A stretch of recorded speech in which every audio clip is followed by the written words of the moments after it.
By early March 1945, the Western Front of Nazi Germany was rapidly disintegrating. American and British forces had crossed the Rhine, while Patton's Third Army was racing toward the heart of the Reich. Amid the chaos, German units surrendered in massive numbers, some with weapons raised, others with white cloths tied to rifle barrels. Many of these men had survived artillery barges, air strikes, and failed counterattacks only to fall into Allied custody. Among them were wounded soldiers evacuated too late from the front, their injuries often untreated or worsened by the breakdown of the Wehrmacht's medical system. Some were blind, temporarily or permanently, from shrapnel wounds, burns, or blast trauma. These prisoners were processed quickly through improvised field camps in France and Belgium. But for the blind, who required specialized care, the U.S. military made a different decision.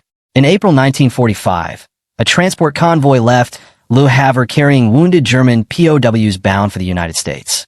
Most were stretcher cases, several were amputees, and a small group were marked Category C3, permanently disabled, unable to return to labor or combat. Included in this group were 6 blind soldiers, none older than 26. Most had fought on the Western Front. One had served with the Hermann Göring Division in Italy, and another had been buried alive during an Allied bombing of Kassel. Their names were recorded, but soon lost in the shuffle of war. What survives are fragments, testimonies, post-war letters, American Red Cross logs, and camp records.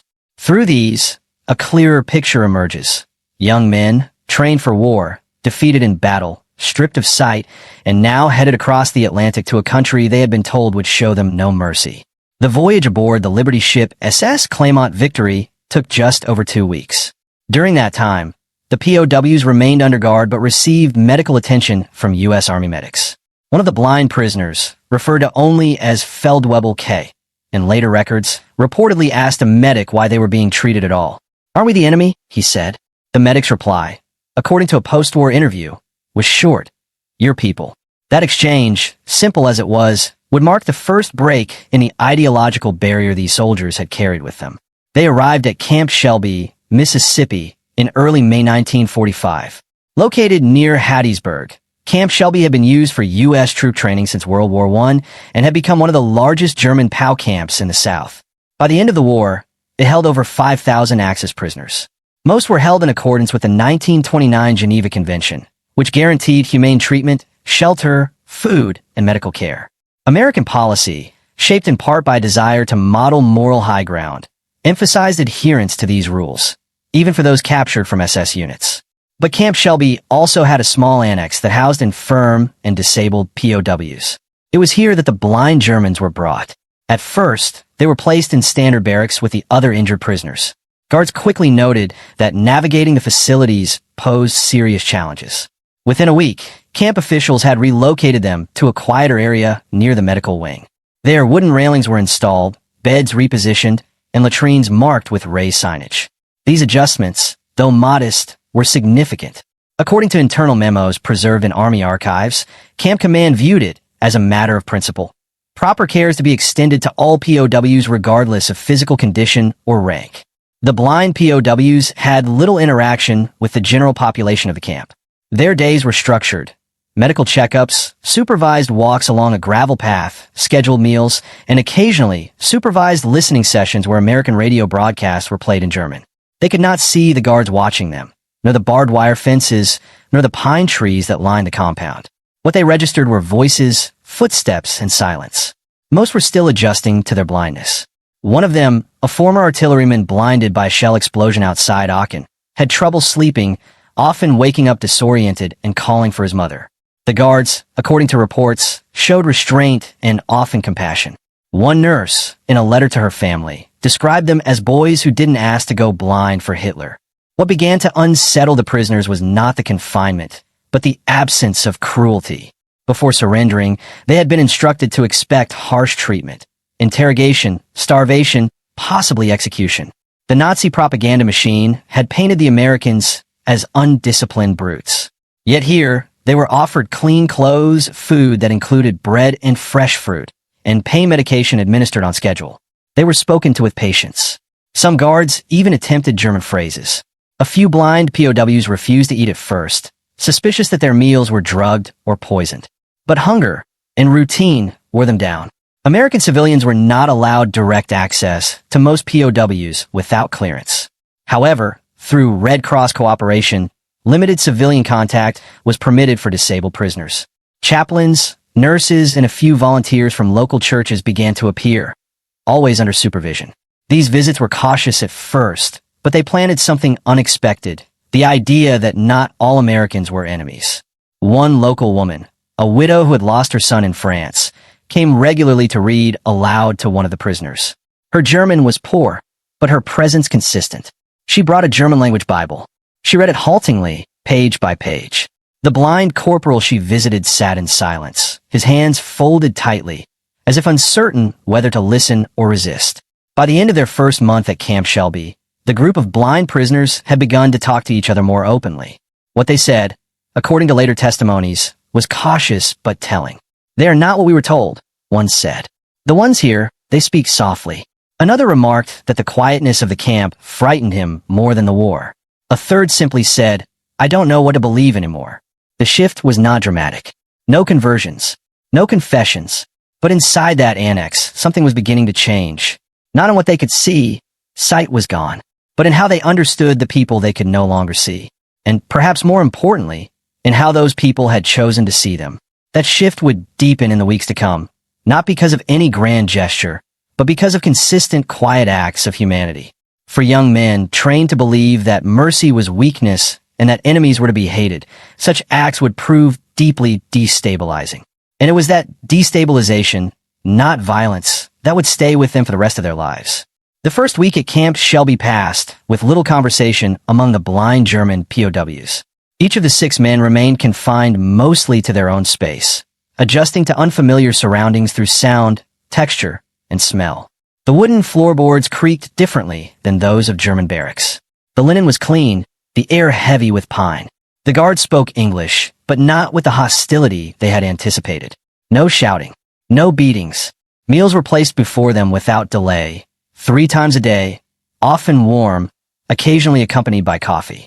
For men trained to expect degradation, the absence of cruelty was almost more confusing than its presence. The U.S. Army had designated this annex of Camp Shelby for disabled POWs who posed little risk.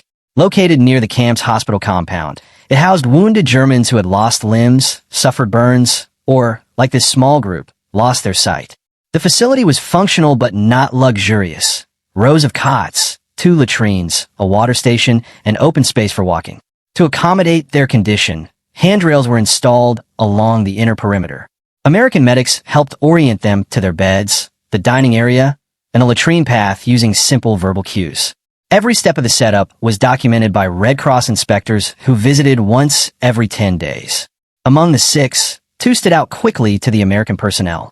One was a former Luftwaffe signals operator who had gone blind after a fuel truck exploded near Metz. He spoke some English and asked quiet, pointed questions about where they were, how long they'd remain, and what had happened to the rest of his unit. The other was a young infantry corporal, 21 years old, who said little at all. He had lost both his sight and 2 fingers in a mortar blast near the Moselle. When spoken to, he often nodded, but did not reply. A nurse wrote in her report that he seemed afraid of kindness. The camp staff assigned to the annex were not frontline soldiers, but rear echelon personnel, clerks, cooks, drivers, and medics pulled from reserve units. Most were in their 30s or 40s. Some were veterans of North Africa or Italy. Several were Southerners familiar with the area. Their instructions were clear. Treat prisoners in accordance with Geneva Convention standards. No exceptions. These rules weren't just legal, they were political. The United States sought to demonstrate moral superiority through discipline, fairness, and order. Any abuse could be used by Axis propaganda or compromise post-war negotiations. Still, what emerged at Camp Shelby went beyond legal obligation. Within days, a few guards began greeting the blind prisoners by name. One guard from Illinois, whose own brother had been killed in the Ardennes, brought a harmonica and played during the afternoons. A medical orderly placed a rubber ball in the courtyard and gently rolled it across the gravel to teach the prisoners to track by sound. It wasn't part of any official rehabilitation program, just something he thought might help. In a letter home, he wrote, "They're not much older than the boys we lost, and they can't see a thing. What good is hate now?" At mealtimes, the prisoners were escorted in pairs. Tables had been lowered slightly to help them eat with less difficulty. The food, standard U.S. Army rations, was not gourmet, but sufficient. Canned peaches, cabbage soup, biscuits, potatoes. Occasionally eggs or chicken. One prisoner asked a nurse if it was safe to eat meat served by enemies. She replied that the same food was being served to American staff just 2 buildings away. He ate without further hesitation. Routine helped break down suspicion. Morning wash, breakfast, basic exercises, and then supervised outdoor time. For the blind, the yard was demarcated by a rope tied to stakes, something they could hold to orient themselves. They moved slowly, cautiously, often walking in circles. The absence of mocking or punishment for their pace gradually built a fragile trust. American medical staff refer to them not as prisoners in official logs, but as patients. 2 weeks in, the camp chaplain arranged for a local church group to donate several Braille books through a Mississippi school for the blind. One contained German prayers. Another was a simplified German grammar for English speakers. Though only one of the POWs could read Braille with any fluency, they took turns feeling the raised dots with their fingers. It wasn't just the content that mattered. It was the gesture. "We did not expect books," one later wrote. "We expected dogs." An incident in mid-May marked a turning point. During morning chow, the corporal with partial finger loss accidentally dropped his tray. It clattered against the floor, spilling food across his boots and knees. The room froze. One of the guards stepped forward. No shouting followed, no punishment. The guard helped him to his feet, brought him a new tray, and remained standing beside him until the meal was finished. The corporal did not speak for the rest of the day. But that night, he requested to walk outside and asked, softly, if the trees he smelled were pine. The shift among the prisoners was slow, but visible. Their posture changed. They began whispering to each other in the evenings. One requested a second blanket for a bunkmate without being prompted. Another asked to hear music again. The idea that Americans might possess discipline without brutality began to replace the image of savages their propaganda had drilled into them. "If this is how they treat the blind," one reportedly said, "what does that say about everything we were told?" But the transformation wasn't one-sided. For some American staff, especially those who had lost relatives in the war, the experience provoked deep internal conflict. One guard admitted in a letter that he had been angry at the idea of coddling Nazis. But watching a blind 20-year-old struggle to tie his boot changed that. "The war made monsters," he wrote. But not all of them chose to be. The dynamic between captor and prisoner at Camp Shelby was still one of control. Rules were enforced, movement was monitored, and any attempt to escape would have been met with force. But the daily reality inside the annex wasn't governed by suspicion. It was governed by order, routine, and a form of respect grounded in obligation, but sometimes going beyond it. Each act of care chipped away at assumptions on both sides of the barbed wire. By the start of June, rumors circulated that the war in Europe was officially over. The prisoners, blind to newspapers and headlines, relied on what they heard from guards, from staff, and from the distant radio broadcasts they could not see. For some, this marked hope of repatriation. For others, uncertainty about what awaited them in Germany. The corporal who had once refused to speak now asked daily whether there were new announcements. When told the Germans had surrendered weeks ago, he remained silent for nearly a minute, then asked, "Will they send us home broken? Or keep us here because we are?" The question was not rhetorical. It would define the months to come. Because for prisoners who could no longer see the world, the only thing they had left to judge it by was how it treated them in their weakest state. And what they had found so far did not fit the war they thought they were fighting. The fences around Camp Shelby separated more than nations. They divided narratives. For months, the blind German POWs had lived in a kind of suspended reality, no longer part of Hitler's war machine, not yet part of anything else. They had begun adjusting to the rules of American custody, to the rhythms of structure and medical routine. But the world beyond the wires still felt abstract. American voices came through uniforms and orders. Civilians, until that point, had existed only as rumors or warnings. That changed in the summer of 1945 when the camp's commandant authorized limited visits by civilian volunteers. Officially, these visits were part of a Red Cross program to bring humanitarian contact to disabled prisoners, especially those whose impairments made reintegration into work details impossible. The program focused on simple gestures, reading aloud, delivering foreign language literature, offering basic companionship under guard supervision. In practice, The visits became something else entirely, an unplanned collision between propaganda and quiet humanity. The first civilian visitor arrived in mid-June. Her name was not recorded in the Army's daily log, only mentioned later in letters and recollections. She was in her 60s, a widow from nearby Hattiesburg, Mississippi. Her son had died in France the previous autumn, fighting in the Vosges Mountains. She brought with her a German-language Bible, purchased secondhand from a local Lutheran church, and asked if she might read it aloud to one of the blind soldiers. When asked why, she reportedly said, "Because my son never hated the ones he fought."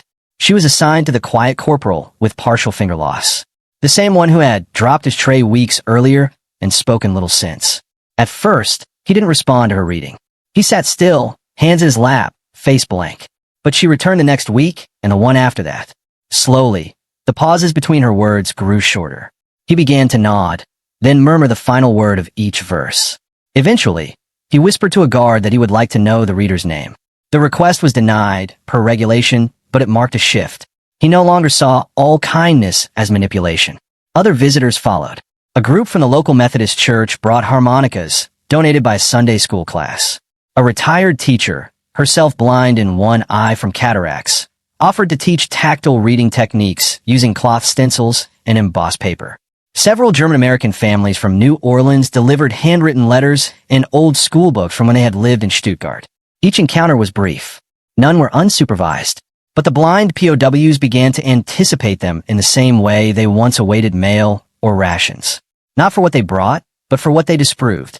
The prisoners had been taught to expect humiliation. What they received was patience. They had been told to fear vengeance. What they encountered were Americans who asked how they were sleeping, whether they missed their homes, whether they preferred chicken or beef stew. These weren't interrogators. They were grandmothers, deacons, part-time librarians, and schoolchildren. And they made the fence between guilt and grace harder to see. One staff sergeant stationed at the annex noted in his report that prisoner behavior has become markedly more cooperative, possibly due to community engagement. But behind the military language was something deeper. These visits didn't just soften discipline. They eroded certainty. Certainty about enemies. Certainty about victory. Certainty about what came next. In late July, the prisoners were offered participation in something new, a sound walk. It had been the suggestion of a Red Cross nurse who worked part-time with local veterans blinded in combat. The idea was simple. A volunteer would lead a blind POW by the elbow on a slow walk around the interior perimeter of the annex courtyard, describing everything they passed in detail. The sound of leaves, the feel of brick walls, the scent of grass. The goal was reorientation through sensory narration. The corporal went first. His guide was a college student from Jackson, the daughter of a Baptist minister. She described the gravel underfoot, the shape of the sky, the sharp tang of cut wood from the firewood shed. At the end of the walk, he asked if the trees were tall. She said yes, like cathedrals. He smiled faintly and said, "We had firs. They smelled like that." Soon, all 6 participated. These sessions became routine, twice a week, 10 minutes each. The volunteers varied, but their methods grew familiar. One guided a POW's hand over the rough stone foundation of the guardhouse, letting him feel the mortar lines. Another described the shadows cast by the wire fence as they walked past. For the prisoners, the world was no longer blank. It was being rebuilt in pieces, through voices not raised in judgment but offered in care. One of the most striking shifts came when one of the prisoners, a former radio man who had served in France, asked to speak at length with an American visitor. Through a translator, he explained that before capture, he had believed the Americans would treat prisoners like animals. But now he feared that going home blind, after being treated with dignity, would make him a traitor in the eyes of his own people. How do you return from kindness, he asked, to a place that doesn't believe it exists? The question stunned the interpreter. It marked the first time any of the blind POWs had voiced fear not of their captors, but of their countrymen. It also forced the Americans to confront a quiet irony, their adherence to the Geneva Convention. Their mercy was not just rehabilitating prisoners. It was unsettling them. Not all Americans welcomed this approach. Some guards resented the attention. One wrote anonymously that we're treating these men better than our own wounded. Others questioned the fairness of spending resources on those who had worn the enemy's uniform. A local newspaper printed a brief editorial criticizing the visits as misguided sympathy.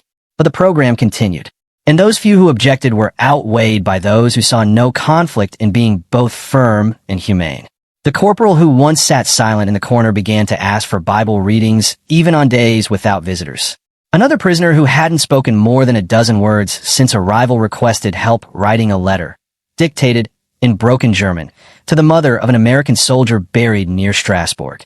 It contained only one sentence. He died far from home, as did many of us, but he lived among kind people.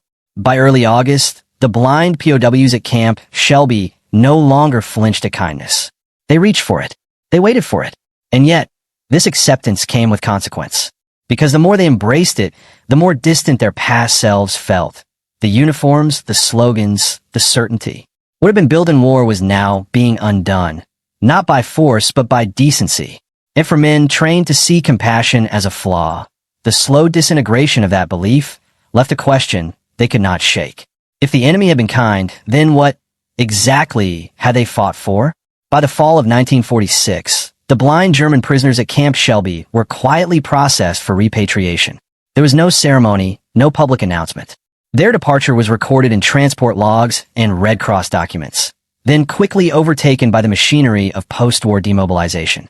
They boarded military trains bound for the East Coast, then ships heading back to the ruins of Germany. Cities without power, homes without roofs, families broken by years of war and defeat. Their records listed them as non-labor, disabled, not fit for reconstruction projects or field work. They returned not as soldiers, nor as workers, but as reminders of a war that had failed even the victors among them. What happened after their return is difficult to trace in full. Most of them disappeared into the devastated landscape of occupied Germany, their names scattered across Allied intake forms, hospital records, and local welfare lists. But fragments remained, short testimonies given to American officials, interviews decades later with German researchers, and scattered notes in memoirs from other POWs who had passed through Camp Shelby. These fragments revealed something unexpected, that the most enduring memory the blind prisoners carried home was not of battles lost or injuries sustained, but of how they had been treated once those things no longer mattered. One of the prisoners, a former artilleryman from Saxony, would later write that the most difficult part of returning home was not his blindness, but the disbelief he encountered when he spoke of American kindness. Neighbors accused him of being naive. Some called him a traitor to memory. Others simply dismissed his experience as an exception. But he remained adamant. I was broken. His father had dismissed him as half a man upon returning home. But the memory he held on to was of a church volunteer in Mississippi who had held his hand during a Braille reading session. She said God still saw me, he recalled.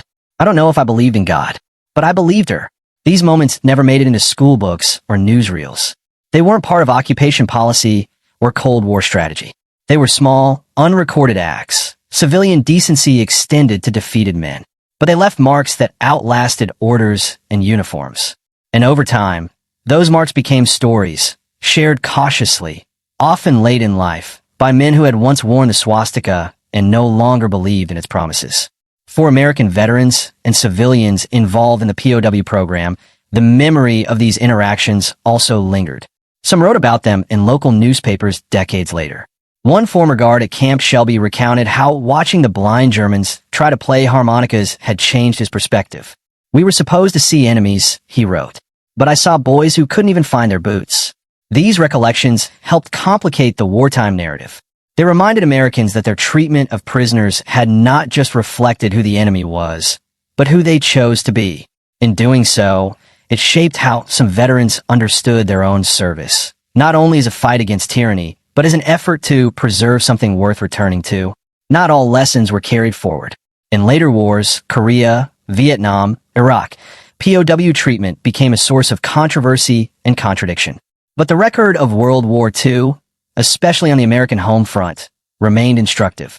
It showed that a nation at war could, under certain conditions, extend dignity even to those who had denied it to others. And that such dignity wrote, and they treated me like a man. In post-war Germany, narratives of victimhood spread quickly. Many returning soldiers, especially from the Eastern Front, had suffered brutal captivity under the Soviets. Tales of starvation, torture, and execution circulated widely, often with truth behind them. Against this backdrop, The idea that any German POW had been treated humanely, let alone with compassion, seemed implausible to many. And yet, the blind men from Camp Shelby had experienced something that challenged both German victimhood and Allied vengeance narratives. They had been shown mercy not because they were deserving, but precisely because they were not. Historians examining U.S. POW policy during the war have long noted the contrast between American and Axis detention practices. While the United States held over 375,000 German prisoners on its soil, the majority were treated in accordance with the Geneva Convention. Food rations, medical care, and access to mail were not always perfect, but abuse was the exception, not the rule. In some cases, like that of the blind prisoners at Camp Shelby, treatment went beyond minimum requirements. It entered the realm of moral choice. Why did this matter? Because for the men who had fought for a regime built on cruelty, experiencing dignity in defeat forced a reckoning they had not expected. Many of them had been indoctrinated from adolescence, through Hitler Youth, wartime propaganda, and battlefield orders, to believe that weakness invited contempt. To be blind in that ideology was to be discarded. Yet in America, they had been cleaned, clothed, listened to, and spoken to without mockery. For some, this reversal became a personal rupture. One former POW, speaking to a German journalist in 1971, recalled how his own body could transform not just bodies, but beliefs. What makes the story of the blind POWs at Camp Shelby stand out is not just the contrast with expectations, but the depth of internal change it provoked. These men did not leave America with conversions or apologies. They left with disorientation. The world they had been trained to fear had treated them better than the one they had served. And in that reversal was a kind of silent judgment, not loud, not punitive, but permanent. Years later, a German historian researching POW narratives interviewed the surviving wife of one of the former Shelby prisoners. She described how her husband, though blind and dependent on others, had insisted on teaching their children one lesson above all. Treat the defeated as if they will remember everything. That idea, simple, quiet, unassuming, might be the most enduring legacy of Camp Shelby's blind prisoners. It was not about forgiveness nor forgetting. It was about recognition. That war is not just about winning or surviving. It is also about who you become when the war is over. And for a handful of young men who lost their sight in the service of a collapsing regime, it was in captivity, not in battle, that they first saw clearly. That's it for today's story. And before you go, please tell us in the comments where you're watching from. We love seeing how far our stories reach. And don't forget to hit like and subscribe so you don't miss the next one.